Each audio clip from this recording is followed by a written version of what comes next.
Les matins de France Culture, Guillaume Erner. À 5 jours du dernier tour de l'élection présidentielle, nous nous intéressons ce matin au programme économique des candidats, celui donc de Marine Le Pen et celui aussi d'Emmanuel Macron. Bonjour Patrick Artus. Bonjour Guillaume. Vous êtes conseiller économique à la Banque Natixis, professeur à PSE, l'école économique de Paris. J'aimerais tout d'abord que vous nous disiez en quelques mots, peut-être même en un mot si vous y réussissez, que vous qualifiez chacun de ces programmes économiques, Patrick Artus. Alors c'est pas facile parce que à la différence de ce qu'on avait il y a 5 ans, où il y avait une ligne, je dirais philosophique, idéologique assez forte, là c'est quand même extrêmement dispersé.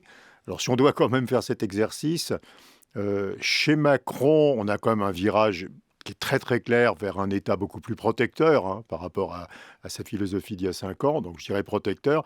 Et chez Le Pen, c'est fermé, quoi. C'est-à-dire, on se referme dans nos frontières, préférence nationale pour les biens, pour les prestations sociales, douaniers aux frontières, etc. Donc voilà, donc c'est la fermeture chez Le Pen et je dirais le mouvement vers l'État protecteur chez Macron. Ce programme économique, il est particulièrement important aujourd'hui, Patrick Artus, puisque si on regarde la une des journaux, par exemple, la une des Échos aujourd'hui, il y a de nouvelles menaces, des menaces de plus, parce qu'on a l'impression qu'il y en a chaque jour de nouvelles. Aujourd'hui, donc, c'est la Chine qui se referme à nouveau avec le Covid. Pouvez-vous nous dire dans quel environnement économique nous sommes et pourquoi ce programme économique devrait faire face à différents types de menaces?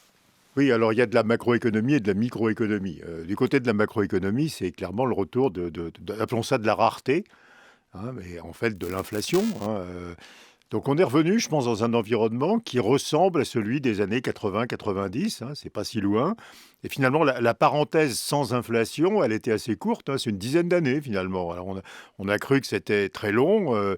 Effectivement, pendant cette période de temps-là, les banques centrales ont pu faire plein d'autres choses que de contrôler les prix. Et puis là, on revient à la normale finalement, c'est-à-dire qu'il y a des raretés. Et comme il y a des raretés, les prix augmentent.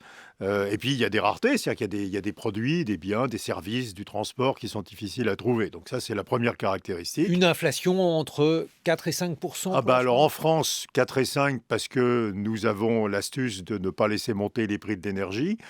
Si on faisait comme les autres pays et qu'on laissait les prix de l'énergie suivre les prix mondiaux, on serait plutôt à 8-9. Donc c'est un 4-5 un peu déguisé.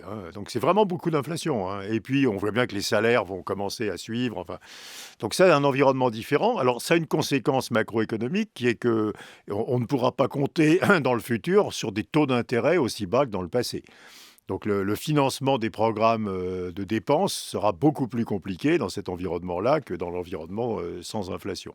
Donc ça, c'est un premier risque avec un. une vraie question de pouvoir d'achat. C'est la raison pour laquelle Marine Le Pen met autant l'accent dessus, ce qui signifie que d'une manière ou d'une autre, les salaires ne pourront pas continuer à stagner comme ils stagnent aujourd'hui, Patrick Artus. Alors, c'est une question sur laquelle on devrait réfléchir collectivement.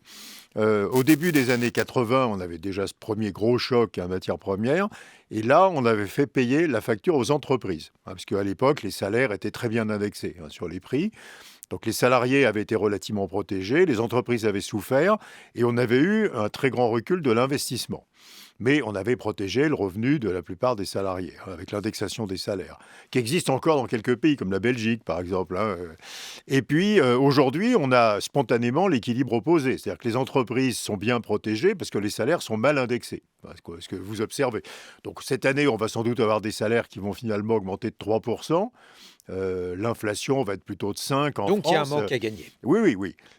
Mais c'est un choix. C'est-à-dire qu'on ne peut pas protéger tout le monde puisqu'il y a un coût. On paye on transfère plus de revenus aux pays producteurs de matières premières. Donc nous avons changé de choix au cours des 30 dernières années. On avait un choix qui protégeait les salariés par l'indexation et on est passé à un choix qui protège les entreprises par la faible indexation. Alors, qu'est-ce qui vaut mieux? C'est une question de préférence pour le présent, en réalité. C'est-à-dire que si vous avez une forte préférence pour le présent, vous n'aimez pas sacrifier de la consommation. Et donc, vous allez indexer les salaires. Mais du coup, vous allez faire souffrir les entreprises. Et vous allez sous-investir. Et si vous avez une forte absence de préférence pour le présent, donc vous intéressez au futur lointain, vous allez plutôt protéger les entreprises et vous allez faiblement indexer les salaires sur les prix. Donc, c'est un choix important d'économie, mais ce n'est pas un choix complètement trivial. Il n'y a pas de bonne solution et de mauvaise. Et vis-à-vis de cela, donc vis-à-vis de la question de l'inflation, on a donc affaire à une réaction macroéconomique qui concerne donc l'ensemble des agents, l'ensemble des individus, des personnes. Et puis, il y a aussi une question microéconomique, disiez-vous. Oui, alors une question microéconomique qui est que les entreprises se rendent compte que les chaînes de valeur telles qu'elles les avaient conçues dans les années 90-2000, c'est-à-dire qui étaient extrêmement tendues, extrêmement spécialisées, hein, sont devenues extrêmement dangereuses. Alors ça, c'est l'expérience de la Peut-être un Covid. mot pour expliquer ce Bah qu'est une alors, chaîne de bah valeur. alors, si vous fabriquez un produit industriel, hein, vous avez une série de sous-traitants en chaîne, quoi, hein, qui se fabriquent des pièces, et qui se passent les uns aux autres.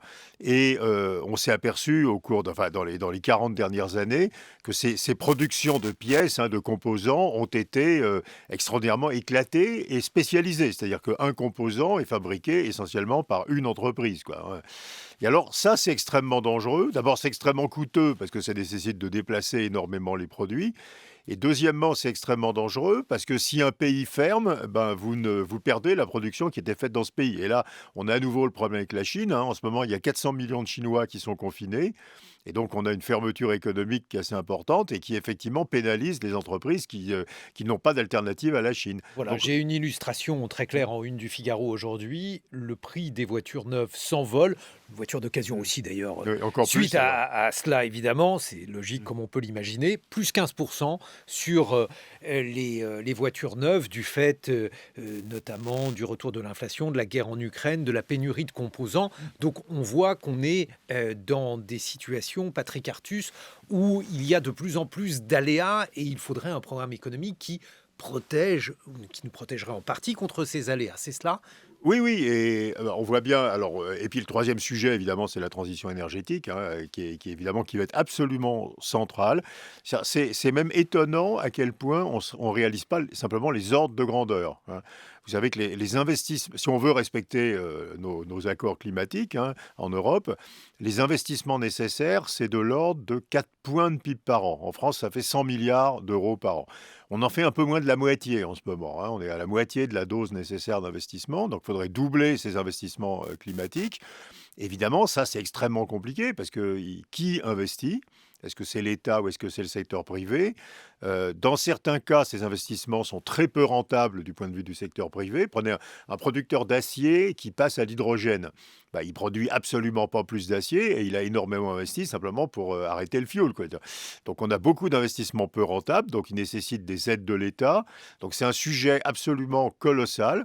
Le prix de l'énergie va augmenter, c'est à cause des coûts de stockage, hein, des énergies renouvelables qui sont intermittentes.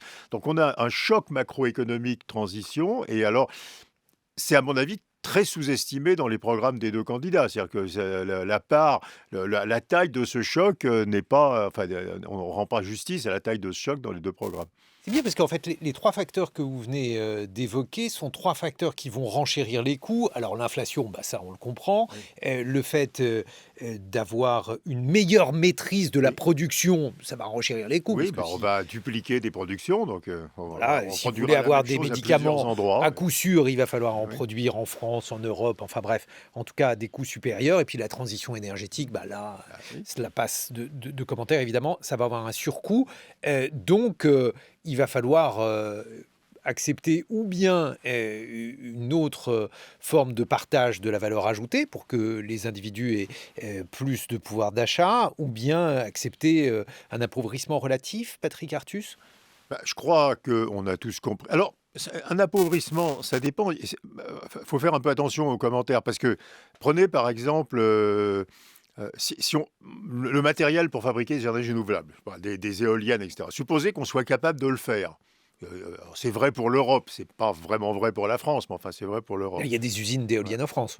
Oui, mais enfin, les plus grands producteurs européens, c'est les Danois, les Allemands, les Espagnols et pas vraiment les Français. Mais peut-être que ça viendra. Il y a un Pour plan de toute construire, on façon peut d'énergie imaginer une renouvelable, filière il y a un éolienne. plan batterie, il y a un plan, voilà, il y a un plan hydrogène. Donc, si on est capable de fabriquer nous-mêmes le matériel nécessaire, vous voyez qu'il n'y a pas de déperdition de revenus et même au contraire, on va relocaliser. C'est-à-dire qu'au lieu d'importer du pétrole, on va fabriquer des éoliennes, hein, ou des batteries, etc. Donc il n'y a pas d'appauvrissement global. Il y a un effet redistributif. C'est-à-dire que les ménages modestes qui consomment beaucoup d'énergie dans leurs revenus vont souffrir, mais qu'il y a des industries nouvelles qui vont prospérer. À nouveau, ouais, la filière hydrogène, par exemple. Donc l'enjeu absolument central de politique industrielle dans cet environnement-là, c'est d'être capable d'arrêter d'importer. C'est-à-dire, on importait le pétrole et le gaz, il faut qu'à la place, on fabrique nous-mêmes ces nouveaux équipements. Si on fait ça, on a un enrichissement collectif, hein, puisqu'on arrête d'importer du pétrole et du gaz. Simplement, il est mal distribué. Si vous êtes Fabricant d'éoliennes, c'est une bonne nouvelle. un smicard à 50 km de son travail va payer beaucoup plus cher son transport, mais l'entreprise de la filière hydrogène ou d'éolienne va prospérer. Donc on a pas tellement un appauvrissement collectif, alors sauf si bien sûr si on importe tout parce qu'on n'est pas capable de le fabriquer, mais c'est pas ça que les gouvernements veulent faire. Donc on n'a pas tellement un appauvrissement collectif, on a un gros choc de redistribution. Il y a des gens qui s'appauvrissent et des gens qui s'enrichissent.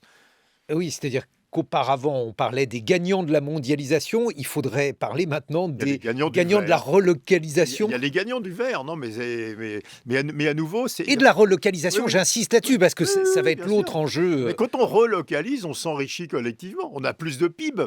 Je veux dire, si je fabrique en France un truc que je faisais en Chine avant, évidemment, j'ai plus de PIB. Bien entendu, à condition Voilà. que ce soit vous qui Mais le alors, il y a un fabriquiez. effet redistributif qui est hyper compliqué parce qu'il y a la personne qui produit ça et ses salariés qui vont mieux, mais ce qu'elle produit est plus cher, donc les gens qui sont des simples acheteurs vont plus mal, mais on est dans un effet dont l'effet total est positif, hein. Que propose Emmanuel Macron par rapport à cela dans son programme économique? Qu'est-ce qu'il y a qui pourrait permettre donc de faire face à cette triple menace, Patrick Artus? Alors, il y a de l'argent pour l'industrie, hein. C'est-à-dire qu'en fait, il y a la prolongation de ce qui a été fait dans le quinquennat, c'est-à-dire hein, les plans industriels ciblés, qui ont des différents noms. Ça a été plan de relance, France 2030, etc. Donc, en gros, c'est la prolongation de ce programme, avec un focus, évidemment, aussi sur la transition. Donc, c'est relativement conventionnel, quoi, hein. C'est de mélanger de l'argent public et de l'argent privé pour réaliser ces investissements. Je crois qu'il y a une enveloppe de 30 milliards d'euros hein, qui a été annoncée pour ces programmes industriels.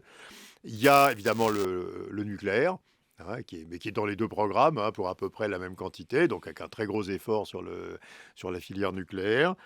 Qui Euh, est assez mal en point. Alors chacun oui. jugera si c'est une bonne ou une mauvaise nouvelle, mais si on veut faire du nucléaire, c'est une mauvaise nouvelle. Si on veut faire du mauvaises nouvelles, on ne sait pas si on sait. Honnêtement, on ne sait pas vraiment si on sait faire. Alors, on saura faire. L'EPR montre qu'on a quelques difficultés à On faire. saura faire. Alors, on arrive à en faire ailleurs dans le monde, hein, puisque les Anglais, les Finlandais, les Chinois y arrivent, donc on va y arriver aussi. Il y a un gros effet d'apprentissage, hein. On avait oublié ces métiers. C'est des métiers, c'est les métiers basiques de l'industrie, quoi, hein. C'est la chaudronnerie, quoi. C'est les soudeurs, hein. Ces métiers-là, on les avait perdus. Évidemment, il faut les recréer. Là, tout le monde a raison, et tout le monde a raison de dire qu'on ne fait pas un EPR, quoi. Ça n'a aucun sens. Il faut en faire une série pour avoir des effets d'apprentissage. Mais on va y arriver, hein. Alors, ça va mettre du temps, ça va être un process assez long. C'est pour ça d'ailleurs que la proposition de Marine Le Pen, qui est d'arrêter la filière renouvelable, est complètement folle, parce que je veux dire, le délai d'obtention d'un parc nucléaire qui remplace les renouvelables est monstrueux, quoi. Je veux dire, c'est des dizaines d'années, quoi. Je veux dire, hein, donc. Alors, elle le dit notamment pour les éoliennes, mais les éoliennes, il y a là une partie de nos concitoyens, Patrick Artus, qui considère que cela défigure le paysage, qu'il y a toute une série de... Vous savez que le plus efficace, c'est l'offshore lointain, hein, c'est l'offshore flottant, là, qui défigure rien parce que personne ne le voit même, hein. Donc on va s'acheminer sans doute vers de l'éolien plus sophistiqué, offshore, lointain, pas ancré mais flottant et qui pose pas de problème de paysage. Si on continue donc dans le programme d'Emmanuel Macron, il y a le soutien donc à un certain nombre de secteurs Mm. de l'industrie. Est-ce que l'on peut dire que c'est un programme encore libéral, en parti libéral. Comment le qualifieriez-vous à cet égard, Patrick Ah non, Artus? moi je pense qu'il est. Alors, il reste des petits bouts libéraux. Par exemple, on continue la réforme de l'assurance chômage, hein. Par exemple, on continue à baisser les impôts de production. Cela étant, je ne connais pas énormément de gens qui sont hostiles à la baisse des impôts de production, hein. Mais l'essentiel, à nouveau, Bah, c'est... on a dit beaucoup de mal du CICE. On a considéré que Ah, c'était un oui, effet d'aubaine pour les oui, mais là, entreprises. les impôts de production, il y a des travaux académiques assez sérieux, hein, qui montrent que c'est un impôt idiot parce que c'est un impôt en chaîne, hein. Il y a en particulier une composante qui est assise sur le chiffre d'affaires. Donc, quand vous fabriquez un produit industriel dans une chaîne de valeur, vous taxez à chaque échelle. Et donc, là, c'est un désavantage compétitif terrible si vous êtes un pays comme ça, quoi. Donc, évidemment, et moi, dans tous mes travaux, j'ai montré qu'il y avait un lien très clair entre le poids de l'industrie et ce type d'impôt, quoi. Il ne faut pas avoir cet impôt si vous voulez de l'industrie. Bon, donc là, mais le reste chez Macron est quand même extrêmement protecteur, parce que je vais en oublier, hein, mais quand vous ajoutez l'hôpital, la médecine de ville, les déserts médicaux, Parce que euh, l'hôpital, on lui a beaucoup oui, reproché la mais là, suppression de lits. oui, mais enfin, là, il est budgété qu'on va moderniser l'hôpital, les salaires des enseignants, alors même sous des modalités qui n'ont pas plu aux enseignants, les personnes âgées, les gardes d'enfants, alors, le logement social, les juges, hein, les magistrats. Enfin, la liste est incroyable. C'est une liste qui fait 75 milliards d'euros quand même, hein. Donc il y a une très longue liste qui est plutôt de l'économie très protectrice, hein.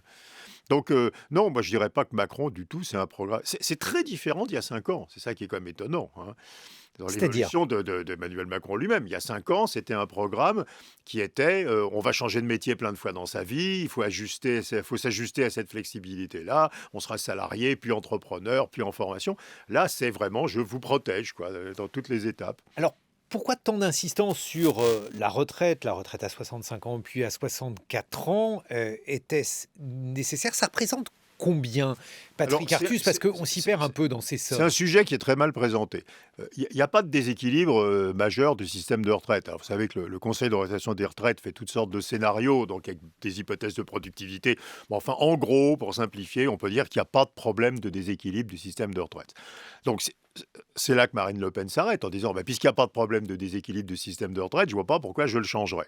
Donc l'argument n'est pas celui-là. L'argument, c'est qu'on dépense à peu près 13,5 points de PIB à payer des retraites publiques en France, et c'est un peu moins de 10 points de PIB dans les autres pays européens. Donc disons qu'il y a 4 points de PIB d'écart. Si on avait le même système de retraite que les autres Européens, ce qui vient essentiellement de l'âge de départ à la retraite, hein, aussi d'autres totalités, mais enfin, eh bien, on aurait une situation où on aurait 4 points de PIB d'argent public libre. Donc l'argument n'est pas de rééquilibrer les retraites. L'argument, c'est j'ai besoin de ces 4 points de PIB pour l'éducation, la santé, le nucléaire, la transition énergétique et l'industrie. Donc c'est un argument, est-ce que c'est le meilleur usage de l'argent public? Ce n'est pas un argument d'équilibre du système, hein. Et lorsque l'on considère, par exemple, que l'on va mettre l'âge de la retraite à 64, 65, on s'y perd un peu entre les différentes propositions des candidats. Cela représente combien de points de produit intérieur brut d'économiser? Alors c'est compliqué. Mon estimation, mais c'est compliqué parce que vous voyez, quand vous passez l'âge de la retraite à 65 ans, d'abord il y a beaucoup de personnes, qui déjà allaient à 65 ans, parce qu'il faut quand même cotiser 43 ans, hein, donc si vous avez travaillé à partir de 22 ans, bah, de toute façon vous êtes à 65 ans. Deux, il y a des personnes qui n'arriveront pas à avoir un emploi. Donc on peut considérer que ça récupérerait un gros point de PIB de dépenses. Un peu plus probablement qu'un point de PIB de dépenses. Patrick Artus, vous êtes conseiller économique à la banque Natixis, professeur à l'école économique de Paris. On se retrouve dans une vingtaine de minutes. On va évoquer le programme économique de Marine Le Pen, essayer de voir dans quelle mesure celle-ci a les moyens ou non de donner plus de pouvoir d'achat aux Français. Il est 8 heures sur France Culture. 7h, 9h, les matins de France Culture. Guillaume Erner. 8h20, nous retrouvons donc Patrick Artus, conseiller économique à la banque Natixis. Vous avez notamment publié Pour en finir avec le déclin aux éditions Odile Jacob. Vous avez commenté le programme économique d'Emmanuel Macron. On va maintenant tenter de comprendre ce qui caractérise le programme économique de Marine Le Pen. Est-ce que celui-ci est différent de ce que le Front National, aujourd'hui le Rassemblement National, proposait économiquement aux précédentes échéances, Patrick Artus. Alors, le programme est moins radicalement anti-européen. Enfin, on parle plus de sortie de l'euro. Alors, on en parlait, ça avait changé en cours de route, hein, si je me rappelle bien la dernière fois. Je me rappelle des discussions d'ailleurs homériques avec certains économistes du Rassemblement national en leur expliquant que nos dettes étaient en euros. C'est un truc qui est intéressant d'ailleurs, Guillaume. Pourquoi est-ce que les Anglais peuvent sortir de l'Europe et pas la France? La différence, c'est la monnaie. Nous avons l'euro comme monnaie, donc nos dettes sont en euros, alors que les Anglais, leurs dettes sont dans leur monnaie. Donc ça fait une différence absolument énorme. Donc Bon, alors ça, c'est abandonné, de toute façon. Ça, c'est abandonné. Sur l'Europe, c'est un peu bizarre parce qu'on est dedans, mais on la réforme de l'intérieur.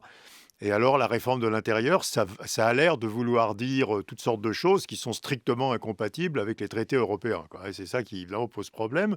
Et puis, après, tout ça est saupoudré d'un certain nombre de mesures extrêmement bizarres, pour ne pas dire pire, et qu'on ne comprend pas, d'ailleurs, même dans la logique de Marine Le Pen, qu'on ne comprend pas. C'est ça, parce que donc, j'ai lu le programme économique du Rassemblement national, et donc il est question, si on écoute Marine Le Pen, celle-ci veut redonner du pouvoir d'achat aux Français, donc jusque-là on comprend, mais il y a une suite de mesures, avec par exemple une réforme, non pas de l'ISF n'existe plus, mais de l'IFI, qui est l'impôt sur la fortune immobilière, qui permettrait d'en exonérer ceux qui ont une maison, moins de 300 un 000 euros, si je me appartement, rappelle bien. voilà, donc qui va redonner du pouvoir d'achat à des gens qui sont largement au-dessus de la moyenne française sur le plan patrimonial. Il y a des choses qui permettent d'accéder à la propriété, cette fois-ci donc pour les ménages les plus modestes. Bref, c'est une sorte de patchwork. Vous trouvez une unité dans ces différentes mesures? Il y a une unité qui est que c'est des mesures qui ne sont pas défendables par une très très grande majorité des économistes. Alors, je ne vais pas tout prendre, mais enfin, bon, l'exonération d'impôt sur le revenu pour les moins de 30 ans, de toute façon, d'abord, ça n'a aucune chance de passer devant aucun conseil constitutionnel. Donc, on n'a pas le droit de faire ça. Je veux dire, les gens doivent payer l'impôt de façon égale en fonction de leurs moyens. Donc, bon, ça, c'est de toute façon... Alors ça, on voit bien la visée électorale que cela peut Oui, avoir. mais enfin, il y a d'autres solutions. Enfin, je fais partie d'un groupe d'économistes qui avait proposé à Emmanuel Macron de faire un revenu jeune, ce qui permet de résoudre... Je crois qu'on avait parlé d'un SMIC jeune à une époque, mais ça s'était mal terminé. Nous, on voulait une espèce de revenu, enfin un revenu qui soit un revenu universel, mais limité aux jeunes. Je veux dire, donc, on peut faire mieux que l'exonération d'hier. L'exonération d'hier, c'est même pas la peine d'y penser. Surtout l'exonération d'impôts pour les moins de 30 ans. Mais ça peut pas marcher. Genre, vous allez détaxer des milliardaires. Donc, je veux dire, de toute façon... Alors voilà, donc ça c'est le problème, parce qu'il y a des moins de 30 ans qui sont riches, d'autres qui sont modestes. Il y a des héritiers extrêmement riches et vous n'avez pas le droit de ne pas les taxer. Enfin, il y a égalité devant l'impôt. Donc ça ne peut pas marcher. Pour l'arrêt des renouvelables, on en a parlé avant. Alors, faut expliquer ce qu'on fait à la place. Parce que le nucléaire, dans une dose suffisante, à condition de faire des efforts incroyables, on en aura dans 30 ans. Donc, qu'est-ce qu'on fait d'ici là? Est-ce qu'on fait du charbon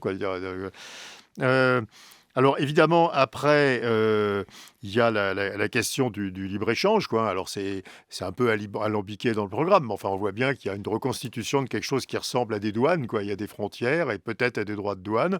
Ce qui, évidemment, il faut comprendre que ce n'est pas une question que philosophique. Notre économie s'est organisée autour... Alors, pas vraiment du libre-échange, mais d'échanges extrêmement libres. Alors, il y a des choses qu'on peut regretter d'avoir faites. C'est-à-dire, on peut avoir envie de relocaliser le médicament, de relocaliser un centre de filière. Il faut relocaliser l'hydrogène. On le disait avant, il est crucial que nous produisions nous-mêmes nos matériels pour les énergies renouvelables.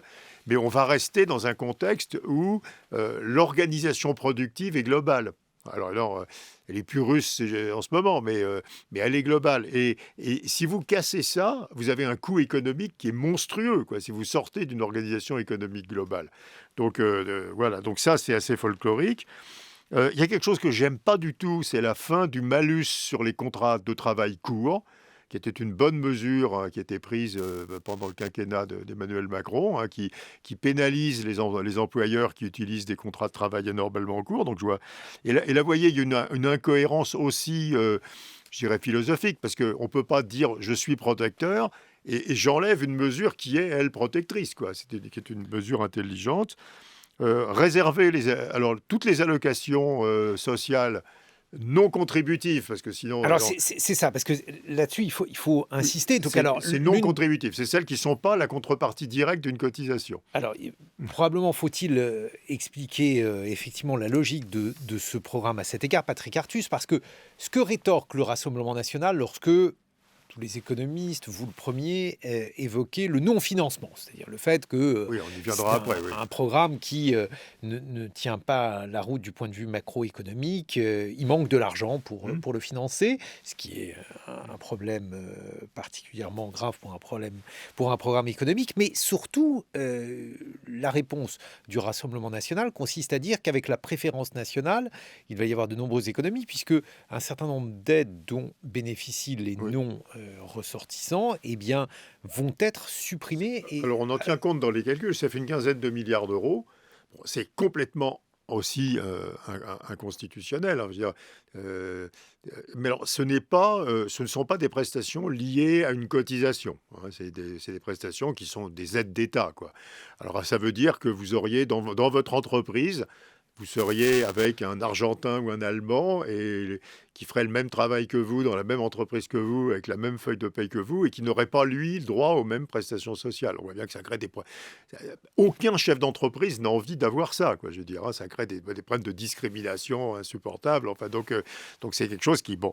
Mais alors, par exemple, sur le logement, parce que ça fait partie... Alors, sur le logement, Macron aussi, alors, alors sur le logement, elle supprime l'IFI. Hein, et alors Macron et elle proposent de construire énormément de logements sociaux. Si on savait le faire, ça fait longtemps qu'on l'aurait fait. On sait que le problème du logement social, c'est le foncier. Là où on a besoin de logements sociaux, les terrains sont trop chers pour qu'on puisse en construire. Hein. Mais voilà, il est clair que c'est un des sujets absolument centraux, d'ailleurs, qu'il faudrait du prochain quinquennat, qui est cette question de l'insuffisance des logements. Hein. Alors, moi, j'ai trouvé une mesure qui est très curieuse. Le prêt à taux zéro jusqu'à 100 000 euros pour Marine Le Pen. Alors, jusque-là, on connaît le système, c'est quelque chose qui peut fonctionner. On sait qu'il ne faut pas faire. Alors, il faut que vous nous expliquiez pourquoi. Parce que tous les travaux... Alors, ça, c'est quelque chose qui était très clair dans le programme de Macron d'il y a 5 ans, et ça correspond à tout ce qu'ont fait les économistes sur le sujet. Si vous ne construisez pas et que vous aidez les Français à acheter des logements ou à être locataires, parce que ça vaut pour les APL, la seule chose que vous faites, c'est faire monter les prix. Hein, vous créez une demande supplémentaire pour quelque chose qui est rare. Donc il faut comprendre que le prêt à taux zéro, s'il n'y a aucune mesure de construction qui est associée, ça va simplement faire monter les prix de l'immobilier. Donc c'est complètement contre-productif. Hein. Alors après, il y a une mesure assez bizarre qui est la... Alors c'est contre-productif, mais alors justement parce que pour évoquer en détail cette mesure, Marine Le Pen dit que le prêt tombera. Mais alors je n'ai pas compris ce qu'elle signifiait pour les familles à partir du 3e enfant. Est-ce que ça veut dire qu'on ne remboursera pas dès le 3e enfant parce qu'il pourrait y avoir un effet d'aubaine? J'ai pas vu ça. Enfin, j'ai vu que c'était généralisé, mais faut pas faire ça. Enfin, je veux dire, si vous donnez de l'argent aux Français pour qu'ils achètent des logements et qu'on construit pas plus de logements, vous allez évincer davantage de Français par les prix. Donc ça marche pas. Ça veut marche dire que ça pas. va faire croître, non pas de 100 000 euros, mais d'une somme ça fera monter réelle les logements existants. C'est un vieux truc d'économie. S'il y a une rareté, et si vous subventionnez, tout tombe dans la poche de celui qui génère la rareté. Donc c'est les promoteurs immobiliers qui prendront tout le produit de la mesure. Après, il y a des choses assez bizarres. Il y a une exonération de charges sociales sur les hausses de salaire plafonnées à 10%. Alors ça, c'est une usine à gaz terrible, parce que qu'est-ce qui se passe, par exemple, quand vous changez d'employeur et que vous gagnez plus, quoi, vous voyez, donc ça, c'est un truc... faut jamais faire des mesures comme ça, quoi. Je veux dire, c'est des mesures avec des trous partout, et puis, alors, le pire... c'est quand même probablement le pire, c'est la TVA à 5,5% sur l'énergie, quoi, et sur les produits de première nécessité. On sait tous... il y a même une TVA à zéro sur les produits de première nécessité. Zéro sur des produits. On sait tous qu'il faut maintenir le signal prix sur l'énergie. L'énergie, ça va être un bien cher. Donc, si vous le faites par la fiscalité, d'une part, vous dépensez une montagne d'argent parce que vous aidez tout le monde, au lieu d'aider de façon discriminante. Et puis, surtout, vous faites disparaître le signal prix. C'est-à-dire que l'énergie reste fictivement un produit pas cher et donc qu'on peut consommer librement. Donc, c'est une erreur absolue de faire ça. Il faut faire des chèques, quoi. Il faut faire des chèques énergie aux Français modestes, mais pas changer la fiscalité de l'énergie. Une TVA à zéro sur les produits de première nécessité. Oui, mais c'est pareil. Alors, ça dépend.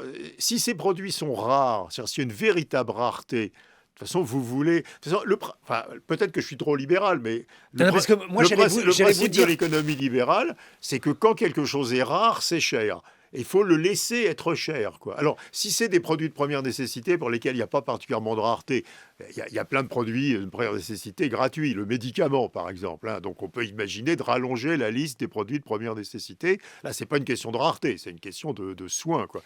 Mais vous voyez, sur l'énergie, c'est aberrant, quoi. Ce truc. Moi, je m'attendais à une autre critique, parce que si vous mettez une TVA à zéro sur le riz ou les pâtes, en fonction de ce que vous préférez, eh bien, dans ce cas-là, le risque, c'est que la diminution du prix du fait de la suppression de la TVA soit absorbée par les distributeurs Oui, on peut. et qu'il n'y ait pas de Alors, restitution. c'est le même raisonnement que sur le logement. C'est-à-dire que si on est capable de produire plus, ça va aller. Si on n'est pas capable de produire plus, ça fera simplement monter les prix.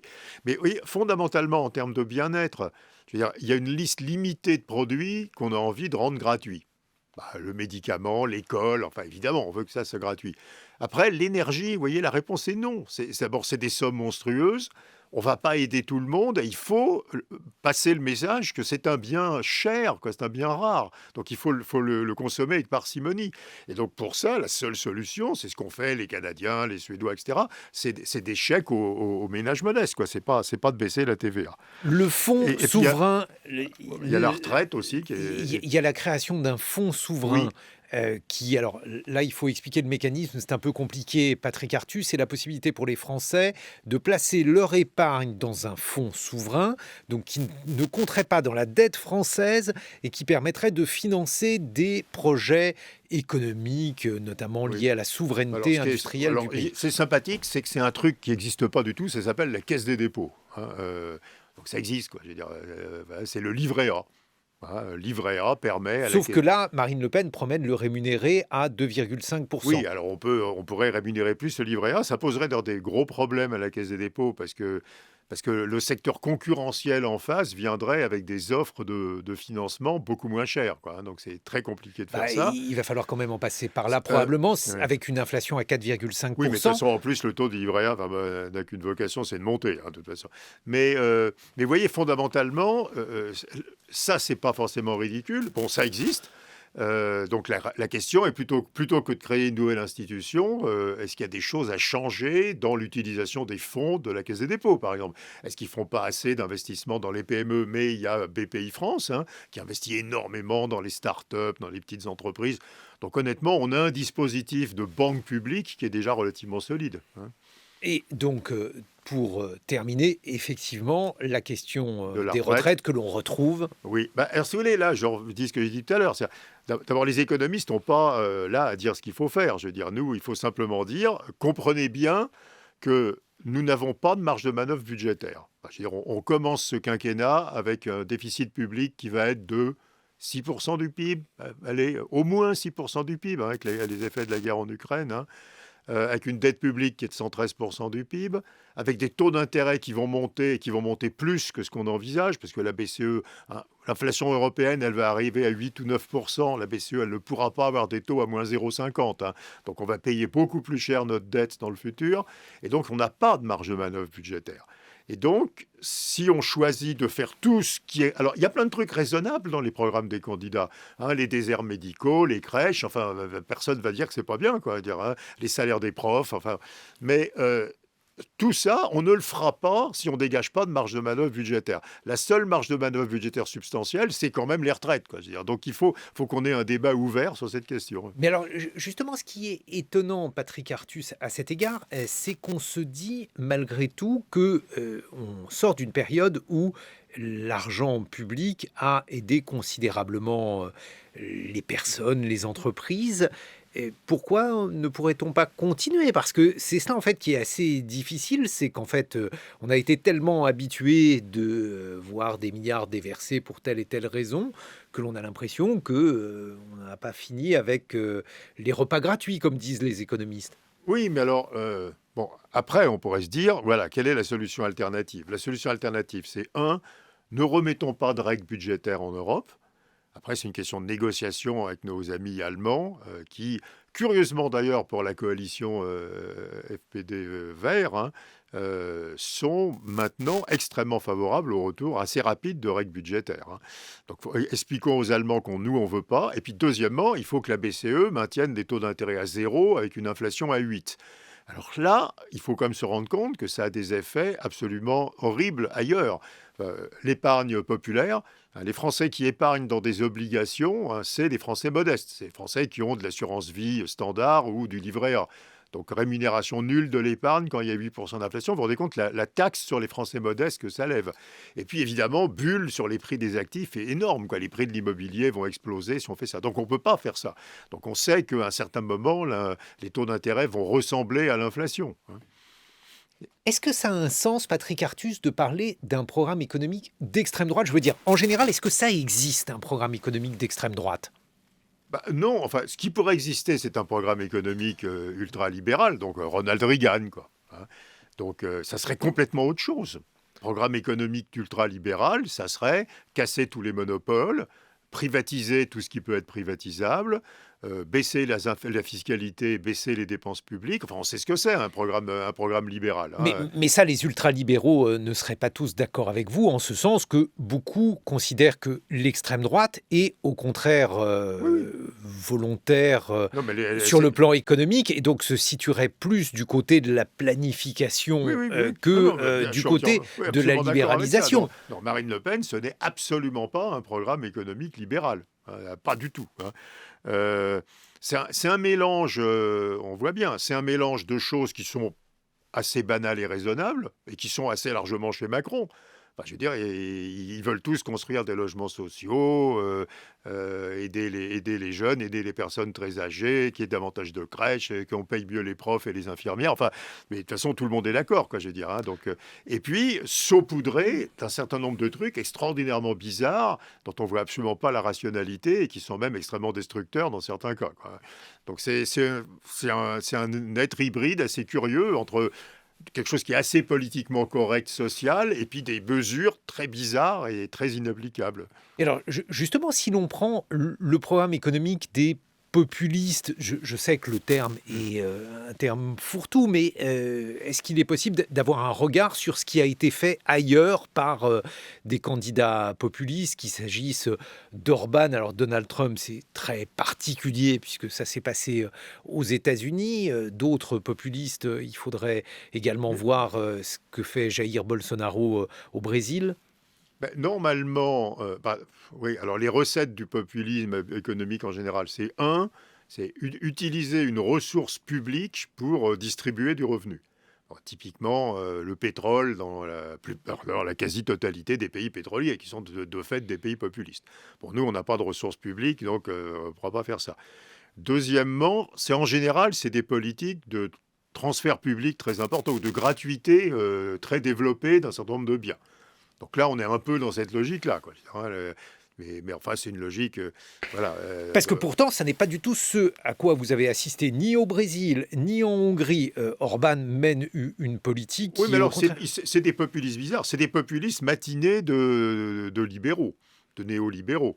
C'est-à-dire que c'est à la fois ça et à la fois le grand libéralisme économique, l'absence de règles sur le marché du travail. Enfin, donc c'est un mélange assez bizarre. Vous voyez, il y a une brique qui est la brique libérale. Donc là, on déréglemente. Alors, il y en a un petit bout chez Marine Le Pen, hein, puisqu'elle supprime le malus sur les licenciements, on l'a dit tout à l'heure, là, qui est donc clairement la brique libérale. Il y a une brique qui est de soutien du revenu du plus grand nombre par les moyens disponibles, qui est aussi un peu présent, hein, ici et là, un peu de façon hétéroclite. Et puis voilà. Et puis, en général, il y a un mépris absolu de la macroéconomie. Hein, donc regardez le Brésil, l'Argentine, etc. Mépris absolu de la macroéconomie. parce qu'on ne s'occupe pas des équilibres, on ne s'occupe pas de financer le budget, on ne s'occupe pas de déséquilibrer le commerce extérieur. Et alors, c'est un mépris de la macroéconomie le rendant bien, puisque il faut également évoquer la crédibilité de ces programmes économiques et la manière dont ceux-ci pourraient être accueillis par les marchés. Alors, je sais bien qu'en France, on a toujours l'impression qu'on peut faire sans les marchés, mais vous avez peut-être justement un regard différent à cet égard, Patrick Artus. La grande différence, à nouveau, c'est que nous nous endettons en euros avec un point de comparaison qui est l'Allemagne. Et donc, vous voyez ce qui se passe en Italie aujourd'hui, hein. L'Italie a une croissance extrêmement faible parce qu'ils ont fait très peu d'efforts de modernisation de productivité. Et en plus, payent des taux d'intérêt plus élevés. Mais en plus, et parce que, comme ils ont une croissance faible, c'est plus difficile d'être solvable, etc. Et donc, il ne faut pas qu'on tombe dans cette trappe-là, hein, la trappe où on a moins de croissance et des taux d'intérêt beaucoup plus élevés. Et ça va très, très vite, hein. Parce que, à nouveau, on n'est pas le Royaume-Uni. Nous n'avons pas notre monnaie. Nous avons rendu notre monnaie. C'est irréversible. Nos dettes sont en euros. Et donc, nous paierons les taux d'intérêt que les marchés veulent bien qu'on paye.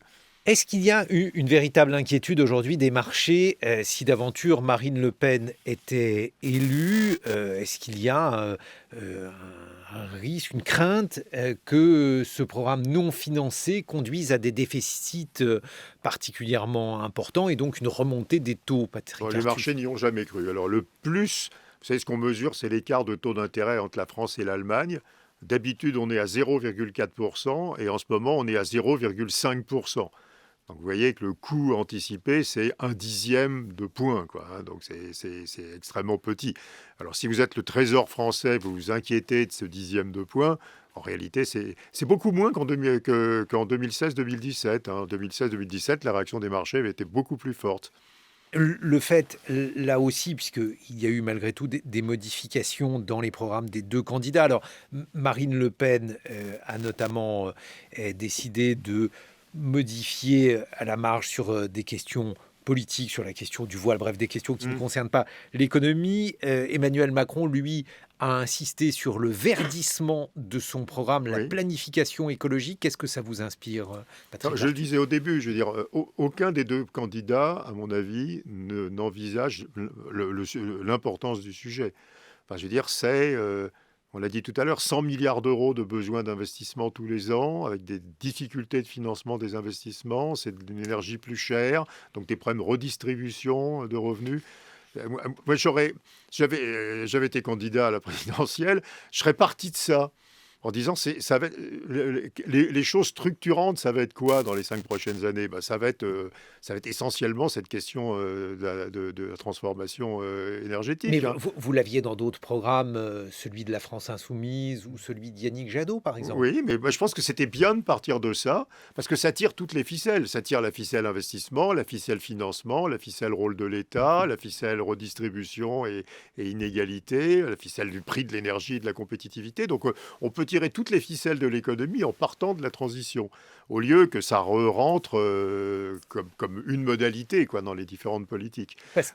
Parce qu'aujourd'hui, vous le voyez, cela dans certains pays. Est-ce qu'il y a certains pays qui ont des logiques aussi vertueuses sur le verdissement de l'économie? Alors, il y a des pays qui ont des logiques vertueuses de fait, hein, quand vous regardez le Danemark ou l'Espagne. Enfin, il y a un rôle des énergies renouvelables qui est de fait extrêmement important. Donc, des pays qui ont des politiques de transformation de l'économie, effectivement. Il y a des pays qui ont fait ce qu'on disait avant, c'est-à-dire qui ont mis en place un prix de l'énergie qui correspondent à la réalité, hein, un prix du CO2 qui correspond aux besoins. Vous savez on sait déterminer à peu près le prix du CO2 qu'il faudrait qu'on ait pour qu'on se mette spontanément sur la bonne trajectoire, c'est-à-dire qu'il rende suffisamment cher le carbone, hein. C'est de l'ordre de 150 € la tonne aujourd'hui. Il y a des pays qui en sont pas loin, la Suède, le Royaume-Uni, le Canada, enfin, donc il y a des pays qui font des choses assez intéressantes, quoi, du point de vue conceptuel. Et le fait justement de planifier cela, puisque apparemment c'est malgré tout ce qu'Emmanuel Macron évoque pour un Premier ministre qui aurait pour charge justement de planifier. Oui, je pense qu'on est dans des horizons de temps qui sont très au-delà de ce que sait faire le secteur privé.